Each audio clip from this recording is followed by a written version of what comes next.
Hi, welcome back to engVid.com. I'm Adam. Today's lesson is again a phrasal lesson, a phrasal verbs lesson. We're going to look at the verb call. And again, a phrasal verb is a verb plus a preposition that together sometimes have meanings completely different than the words themselves. Okay? So which ones are we going to look at today? We're going to look at call on. Sometimes you will hear people say call upon, more or less the same usage. Call up, call back, call for, call in, call off, call to, and this is a little different because you always need something else here, but I'll show you that. Call into, also, you need something at the end here because by itself doesn't really work. And on call. Now, on call is not a phrasal verb. In fact, it's not a verb at all. This is actually a situation. So I'm going to start with this one. So for example, on call is when you're available at any time for a certain position. So for example, if I'm a doctor or a nurse, at some point in my career, usually at the beginning, I will have a lot of on-call work, meaning that I have to be ready anytime somebody calls, I have to go to the hospital and do the work.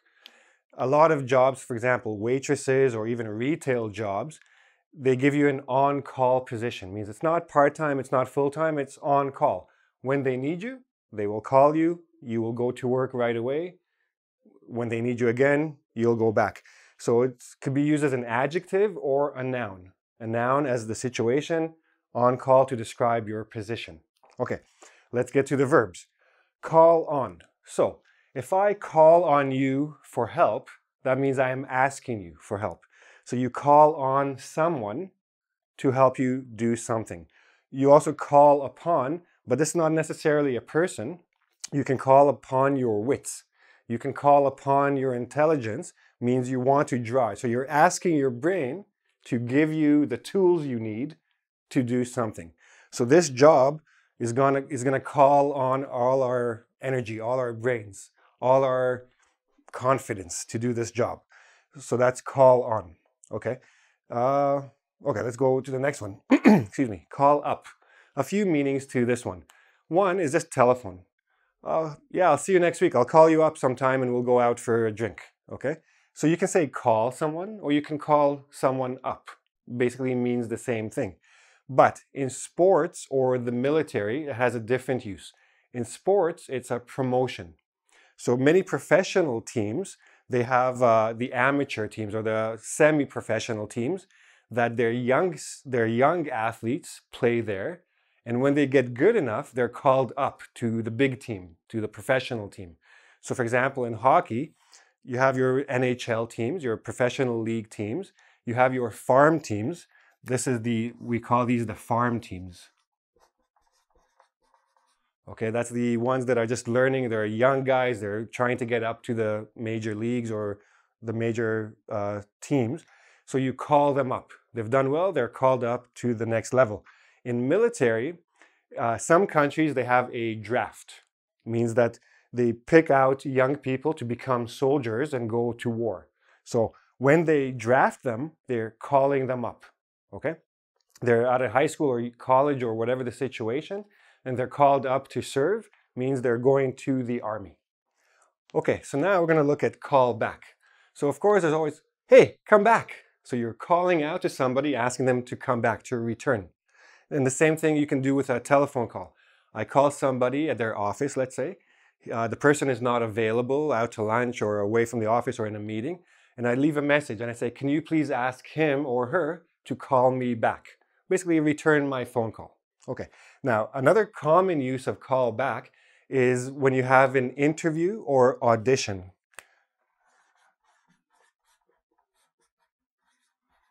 So an audition is when an actor goes to try to get a part in a movie or a TV show or a play, whatever. So they go for an audition, they go to show what they can do. Now, if they are called back, that means they are invited to a second audition. Or in an interview, they're invited to a second interview. So it's very uncommon these days in professional situations. If you go to an interview, they're not going to give you the job right away. They are interviewing many people. They will finish all the first interviews and then they will call back people for the second interview. So if you get there's also a noun, you can say a callback. If you get a callback, that means you've been invited for a second interview, or in the case of acting, for a second audition. Okay, so these are the common uses of back. Call for. Now, if you call for something, if a situation calls for something, it means it demands it or it requires it. Okay? Or so, for example, this situation calls for special attention. Okay, that's what this situation needs. It calls for this, it calls for that. So for example, if I need to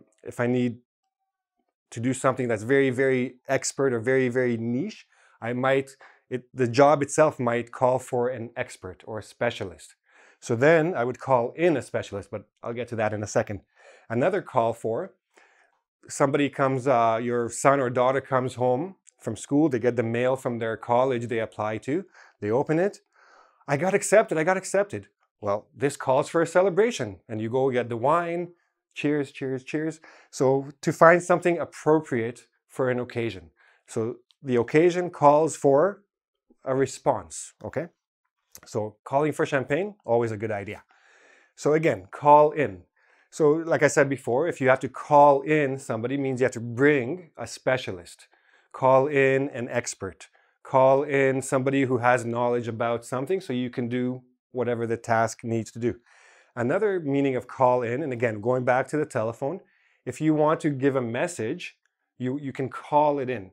So for example, if I'm really, really sick, so this morning I woke up, I'm sneezing, I have a fever, I really feel bad, I don't want to go to work, so I don't go to the office, tell them, look, I'm sick, I'm going home. I just call in sick. It means I telephone, I say, yeah, I'm sick, I'm not coming in today. Okay, everybody understands, no problem. You can call in your message. If you have to vote, for example, if I want to vote in my country's election, but I'm out of the country, some countries will let you call in your vote. You can call, leave your message, leave your vote. They accept it. That's it. Call off. If you call off something, it means canceled. Okay, so you had a party set to be outside, like a picnic or a barbecue, and it started to rain. So you had nowhere indoors, you have no cover, so you had to call off the party. Or you got injured the day before the party, so you had to call it off, cancel it. Sometimes people use it to mean postpone, but usually it means cancel. So call off. Now, another way we can use call off is like the police are coming at you. Let's say I'm a drug dealer, okay, and I have my drugs in my pockets. And the police coming with their dogs, and these dogs are barking and they're going crazy. And I say, oh, call off your dogs. Means hold them back, restrain them, don't let them go forward. We can also use it in the military. So the soldiers are about to go to attack, and whoever they're attacking comes out with their hands up, oh, call off your soldiers, we're giving up. Means don't attack, hold back. Okay, so that's call off.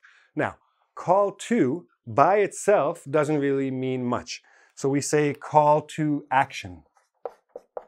For example, a call to action. Now, all of you, obviously, you're online right now. You've been to many websites. In many websites, you will see sign up or buy now or find out more, learn more, get more information. All of these buttons that are asking you to do something, these are called calls to action. So in that case, they're actually nouns. They're not phrasal verbs. But if you're the person who wrote the site, the website or whatever, you want to call your viewers to action. You want them to do something, okay? Call to action. You can also say call to mind. Now, this is a very different meaning. Let's say you're walking along the street, you hear some music somewhere, and it just calls to mind that vacation you had in Hawaii last year. So basically like recall. You know, the verb recall, to bring to mind. You can also call to mind. It means the same idea, okay?